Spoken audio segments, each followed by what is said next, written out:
IPhone మీదన ఇప్పుడు నెట్లో పెద్ద చర్చే జరుగుతుంది. ఏది 9 Pro, 10 Pro, 11 Pro ఇట్లాగ ఏదో పేర్లు చెప్తున్నారు కానీ కొత్త మోడల్స్ అయితే వస్తున్నాయి కానీ కొత్త ఫీచర్స్ ఏం కనిపించట్లేదు. పైగా ఈ రెగ్యులర్గా ఉండేటటువంటి శాంసంగ్లు, నోకియోలు ఇట్లాంటి దశకి చేరిపోతుంది, మారిపోతుంది అన్నట్టు.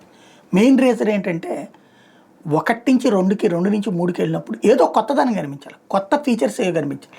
ఇప్పటికే ఐఫోన్ అలవాటు పడ్డటువంటి వాళ్ళు వాడుతున్నారు. రెండవది ఏంటంటే ఐఫోన్ని సెక్యూరిటీ పర్పస్ కిందన, అంటే దాన్ని హ్యాక్ చేయలేరు, దాని నుంచి ఏవైతే ఫోన్ ట్యాంపరింగ్ చేయడానికి అసాధ్యమన్న కారణంగానే వాడుతున్నారు.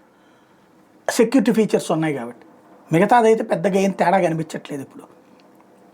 ఇది ఇప్పుడు పెద్ద ఎత్తున చర్చకు వస్తున్నటువంటి అంశం.